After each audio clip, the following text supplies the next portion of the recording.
Once we hit that level, everyone and their mother will be talking about the cup and handle of silver, which usually when you have that type of formation, you see a major breakout. And that's the type of stuff that I'm focused on. I don't care about the daily moves in silver. To me, we're getting to that point, and I'm noticing the silver is reacting so well on days that gold is down, on days that the market is down. It's an industrial metal. Everybody is concerned about that because it's an industrial metal. And in my view, we're about to see the monetary side of silver in a large way, as we tend to see throughout history. This is Kaiser Johnson with Liberty and Finance, and these are the Miles Franklin Weekly Specials while supplies last. Pre-1965 mixed junk silver is just $1.99 over spot per ounce. And pre-65 half dollars are just $2.25 over spot per ounce. Backdated 1-ounce gold South African Krugerrand are just $49 over spot per ounce. And 10-ounce silver Nordic Mint bars are just $2.10 over spot per ounce. To order our specials or any of the many other options we have available, call us at 1-888-81-LIBERTY. That's 1-888-815-4237. We're available after hours and on weekends, and we look forward to speaking with you. Hey everyone, this is Elijah K. Johnson with Liberty and Finance. And back with us today is our good friend Tavi Costa from Crescat Capital. Tavi, thank you so much for joining us today. Thanks for having me. Looking forward to this. Well, it's great to have you today. I did want to discuss, again, I guess the significance of Scott Bessent being the Treasury Secretary. He was confirmed a few weeks ago, and you have been talking about on Crescat.net, one of the articles you put out recently is kind of analyzing, are we in a monetary realignment? That's kind of what Scott Bessent has talked about, and also maybe the role of gold in this situation here. You put some charts up. I'll share the screen here, but it's interesting to see how much the money supply and the U.S. debt has increased compared to the U.S. gold reserves. So what do you think the significance of all this is? I remember talking to your audience about this not too long ago regarding the potential for such a pivotal moment in history regarding the appointment of Scott Bessent and his views on gold and his positioning on gold through his hedge fund back in the days prior to taking up this role. And I still think this is one of the most important things going on. It's a lot of people are dismissing his ideas for political reasons, or sometimes because he used to work for George Soros, when the significance of what he's been talking about, it's one of those things that usually you don't see many times in history. There's a turning point where reserves of gold matter. For a long time, for the last 20 years or so, it didn't really matter. The dollar, in fact, if you looked at from a relative to GDP, the U.S. is not really the highest amount relative to GDP compared to some places in Europe, for instance. But even though we have that situation, the dollar has appreciated versus those other currencies. And so clearly that has not mattered for the monetary system, but now we're in a situation where it does matter. In fact, we're seeing international central banks buying gold like there's no tomorrow. And if you looked at their positioning, their holdings is about at a 50-year highs or 49-year highs, if you want to be specific, while the U.S. is at a 90-year low. And so that divergence is starting to become relevant. And clearly, the U.S. administration is looking to ways of changing that policy in a big way. And as we see that happening, I believe that that's going to continue to drive gold. So those that have either dismissed his role or dismiss gold itself, which has been plenty of people, not in your audience, but certainly in other audiences that have been dismissing regarding, either they're young, they don't know the history of gold, they're learning, they're getting a crash course about the metal, the credibility of the metal, and why it's so important to restore the anchor of a monetary system. So this is quite critical. And in my view, the next history lesson is going to be about silver. We're not too far from that. So notice what's been happening with the dollar. Notice the devaluation of the dollar versus other currencies more recently. And I think that's all part of the plan. The global economy cannot sustain a world where the dollar keeps going higher. And so we're at that moment where reserves of gold matter, and the dollar needs to be devalued at the same time. So I don't know. I don't know another way to say it, but pay very close attention to this, because this is probably what's going to set the stage for the investment landscape of this next decade. Now, the chart we can pull up here shows the U.S. gold reserves as a percentage of government debt. And one thing, obviously, people will see here is that the U.S. debt is pretty much at the highest level compared to GDP we've ever seen. But they'll also see that if we were to adjust the gold price to the U.S. based on the growth of the national debt and based on U.S. gold reserves, we would have a price of $55,000 per ounce. So can you explain the significance of this and what kind of actual implications does this chart have? Certainly, I think it's a way of valuing gold itself. It's a way of getting all these noise of the short-term movements we've had, and especially the upside that we had recently, the appreciation in gold prices from a trading standpoint can be a bit scary, because you're obviously, the immediately thing you do as a trader, not as an investor, is to be a little concerned about this, such a large movement in the short term. Now, this chart helps you to have a sense of what could be ahead of us. And so the U.S. economy, a lot of folks have tried to value gold relative to other things like money supply, particularly in the monetary base. I think the research that a lot of people have put out regarding gold versus the monetary base is not as relevant. Monetary base is only $2 to $3 trillion. It's really nothing relative to the size of the economy. We're talking about $30 trillion economy. Who cares about $2 trillion here? On that scheme of things. On top of it, even money supply, you look at money supply, we're hovering around $20 trillion, a little more than that. And, again, the economy is $30 trillion. And on top of it, what we do have is an outstanding amount of debt of close to $36 trillion. So take that number, go back in history. That's what I was trying to accomplish with that chart. What's the outstanding amount of debt? And then relative to how much we have of gold reserves. And you can see clearly throughout history that we've had many situations where gold reserves used to be close to, way above what it is today. Back in the 1940s, used to be close to 40%. And then the U.S. had to increase money supply by 150% and leverage up to finance the debt for the war. And so that moment was why you saw the reserves falling relative to U.S. debt. And today we're about 2%. If you only go back to the 1970s, which used to be about 17%, you get it back to about, over $20,000 an ounce. So in my view, the potential for either a revaluation of gold, which would be one way to fix this issue of the reserves, becoming an anchor again for the treasury market, is one thing. And the second way would be through accumulation of gold itself. And a lot of people have dismissed the potential for that to occur again, meaning the U.S. becoming a large buyer of gold itself. And I think that could certainly be a moment in history that we could be returning to. We haven't seen this in many decades, and I wouldn't shock me at all if we are in the process of seeing the increase of gold reserves once again by the U.S. economy, and that would be, we're flirting with, we're not losing the reserve currency status, but we're flirting with it, certainly. And, so these types of policies are almost, it's almost inevitable. They have to happen in order to protect the status of the U.S. dollar. So I do think this is a way of measuring gold. All roads lead to the metal ultimately. And in my view, we're just at the beginning. So you have to kind of think about this as an investor, macro investor, where gold could be 5 to 10 years from now. That is a roadmap, in my view, of where we could be.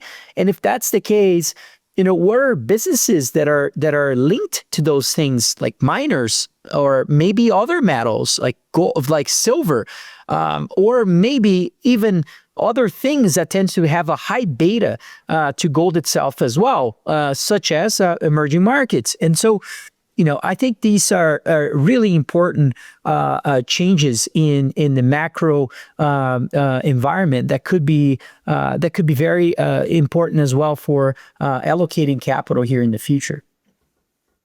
Now, you mentioned silver and miners, and I'd like to get to that a bit later. What I did want to ask you about, though, is kind of the U.S. gold reserves versus global gold reserves. You have another chart here.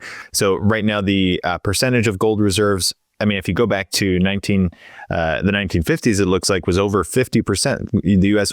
held about 50% of the gold. Now it's about 20%.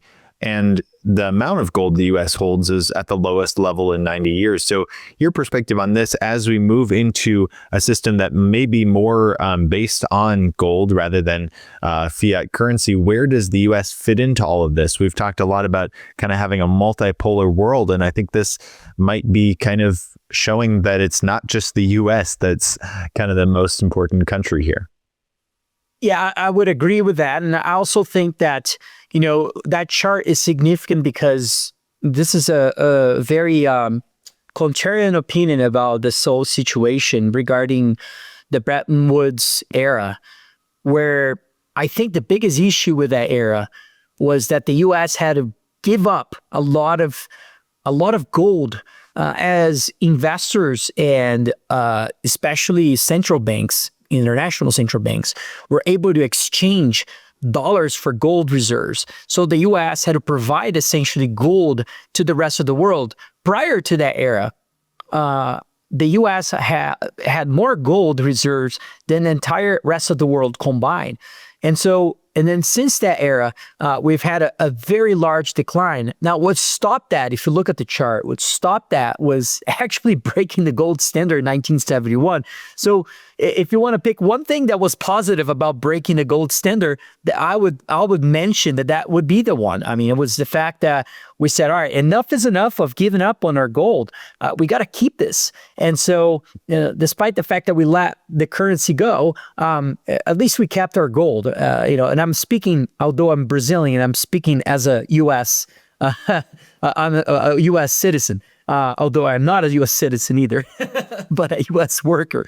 But what's funny about all this is that now we're entering a world where, when you look at the dollar itself, and there's a chart in that letter that I show the valuation of the U.S. dollar versus other fiat currencies. And that's such a relevant chart because there are only two other times in history we've had hitting this level of extremely overvalued period of the dollar versus other fiat currencies. The moment when people used to talk about, the dollar is the cleanest of all dirty shirts, that, if you're an investor, that's you're not really doing anything about saying this. I mean, you're really reporting the past. No, that's been what's been happening for the last few years.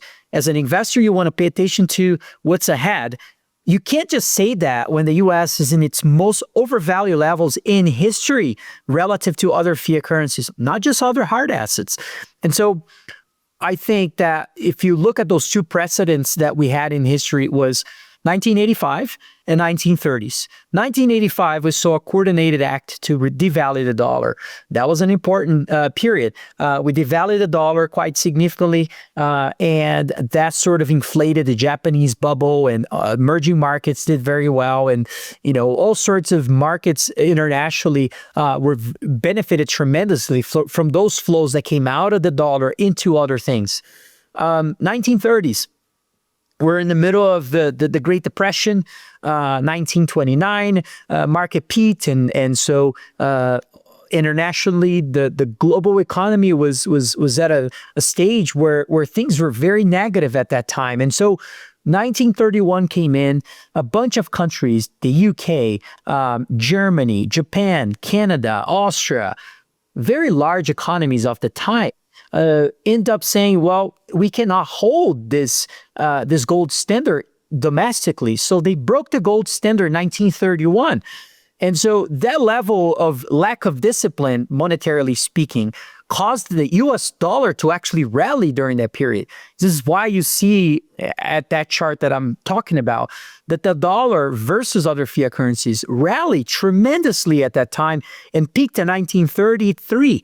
1933 came in. Roosevelt was, supposedly, there were all central banks and monetary authorities were meeting in London, supposedly, to discuss ways of stop this issue with lack of growth internationally, maybe revitalize the global economy in some ways of trading and maybe a new ideas on the monetary side as well. But guess what? The U.S. didn't want to do any of that. Why is that? Because the conversations were not going in the same direction. The U.S. needed to devalue its currency quite drastically, which was something that other economies, were a little bit concerned and maybe not in the same page. And so Roosevelt came out of that conference in a very disruptive manner and ended up devaluing the dollar versus gold, which caused what? And the dollar actually devalued versus other fiat currencies as well. So I think we're kind of in a similar moment right now where most fiat currencies have devalued versus the dollar recently, like i.e. the dollar is the cleanest of all dirty shirts. And now we're at a peak level where we need to devalue the dollar quite substantially in order to restore growth globally again, because the U.S. is sucking all the money from the rest of the world, and the rest of the world has been stagnant on growth. And so how do you restore that? How do you make everything go up again in terms of not just in the U.S. but globally? Well, you need a lower dollar valuation, and so I think that that's inevitable. That's in line with bringing interest rates lower, and the administration cannot say that explicitly. Pay attention to that. They're talking about rates, not the dollar, but that's ultimately what the impact is. It's on the dollar, not on rates alone. Definitely. I mean, that chart you mentioned is very significant, how it seems like the dollar could be peaking again. I mean, when it comes to commodities as well, though, you show the commodities versus US dollar, commodity to equity versus US dollar ratio. And it seems like commodities are kind of at a bottom as well. So what does this mean for, as we talked about earlier, silver, gold and silver miners and other commodities as we see the dollar possibly peaking? Well, in 2021, 2022, we saw a rotation from growth to value, of which we kind of reversed that rotation again. But I would say we're seeing something a lot more significant now, which I think it's maybe sort of a global rebalancing. It's out of U.S. into other places. We noticed today and this other few days that the U.S. economy has been struggling. You're seeing Chinese equities and Brazilian equities and other parts of the world, European equities, European banks outperforming mega caps. All these signs are showing to investors that there is a rotation, or I call it the global rebalancing, out of U.S. equities into other things. I mean, MSCI World Index weight is at a 70% of U.S. equities versus all other countries have, small single digits. And so there has to be a change of that. And I think we're in the process of seeing that. And so I'm paying close attention to this. And so my view is that there's going to be a lot more of that. And so commodities will be one big beneficiary of that. We've all shown this chart of commodities to equity ratio being at, 50, 60-year lows. And the big question is, well, it's been there for a long time and it never turned. I think the biggest reason why it hasn't turned is because the dollar hasn't turned. The dollar has been performing very well. But when you take a look at the 10-year performance of the dollar, it's starting to roll over. And as you can notice, especially year to date, other fiat currencies are up quite significantly relative to the dollar itself. And I think that's the beginning of that rotation or rebalancing. And so commodities should perform very well. Emerging markets, in my view, should do very, very well because it's a green light on their economy. What's the green light on their economy is when you cap yields and you cap the dollar. You can't have a stronger dollar from here.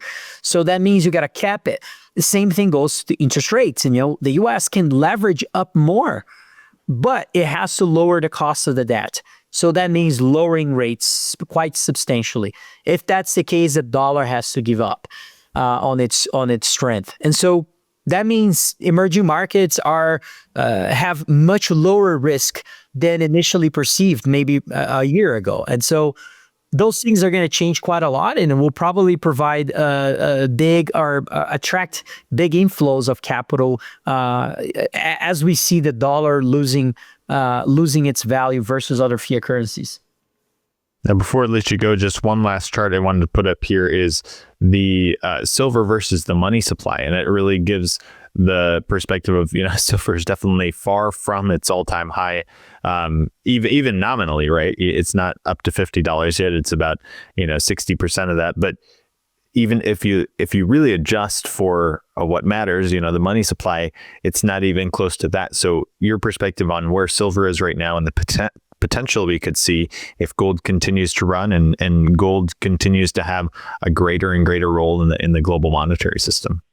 Silver is about 80% lower than it was at the peak in the 70s in terms of silver relative to money supply. If you look at the quarterly chart, I think we're on the verge of seeing a quarterly high, which would be around 40, 45. I know silver reached the 50 level, but that's the quarterly candle. And I think that's the first step. Once we hit that level, everyone and their mother will be talking about the cup and handle of silver, which usually when you have that type of formation, you see a major breakout, and that's the type of stuff that I'm focused on. I don't care about the daily moves in silver. To me, we're getting to that point, and I'm noticing that silver is reacting so well on days that gold is down, on days that the market is down. It's an industrial metal. Everybody is concerned about that because it's an industrial metal. And in my view, we're about to see the monetary side of silver in a large way, as we tend to see throughout history. Isn't it insane that we're at 33, 34, even flirting 35 level, and the gold to silver ratio is at a 90? That's just, stunning. That's just, gives you again, a green light to invest in the metal, in my view. And so I am extremely bullish silver. I'm extremely bullish every derivative of gold right now, because gold had its move.